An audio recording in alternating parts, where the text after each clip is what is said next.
Army Specialist Jeremy Hall was raised Baptist. He said grace before dinner, read the Bible before bed. 4 years ago, in 2004, when he was deployed to Iraq, he packed his Bible. When you carried that Bible with you to Iraq, what did it mean to you at that time? I felt a greater need to be, in touch with God. That was then. Now 23, Specialist Hall has rejected all of that. He no longer believes in God, fate, luck, or anything supernatural. That sudden lack of faith, he says, cost him his military career, put his life at risk, and eventually led him to file a federal lawsuit, suggesting the United States military has become a Christian organization.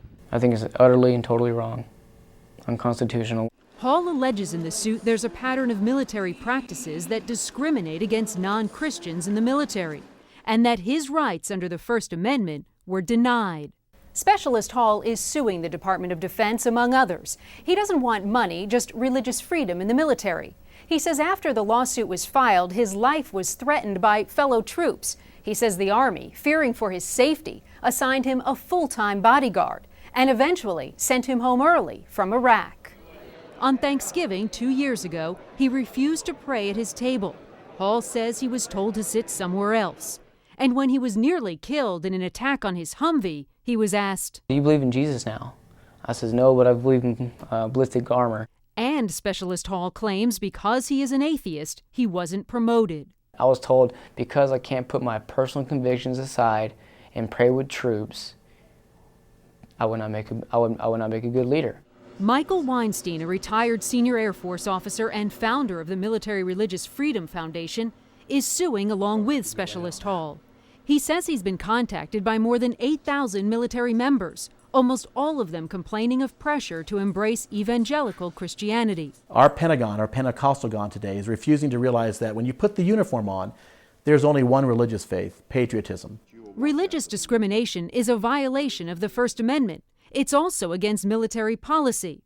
Keeping them honest, we asked the Pentagon's man in charge of military personnel policy, what's going on? Is the Pentagon pushing one faith among troops? Absolutely not. Deputy Undersecretary Bill Carr won't talk about ongoing litigation, but says complaints of evangelizing are relatively rare. If a soldier is atheist, does not believe in God, and chooses to not take part in prayer at his or her base, is that acceptable?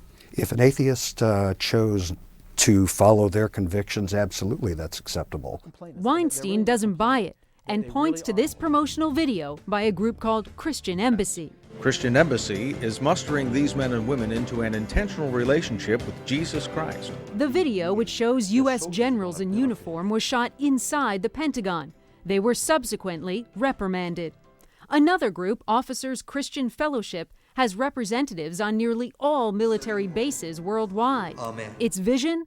A spiritually transformed military, with ambassadors for Christ in uniform, empowered by the Holy Spirit. Their purpose is to have Christian officers exercising biblical leadership to raise up a godly army. Proselytizing or advancing a religious conviction is not what the nation would have us do, and it's not what the military does. So I find precious little evidence to support that extreme theory.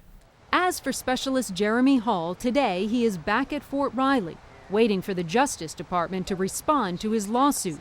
Do you think having faith makes you a better soldier? I think being a soldier makes you a better soldier. Do you think believing in God makes you a better soldier? No.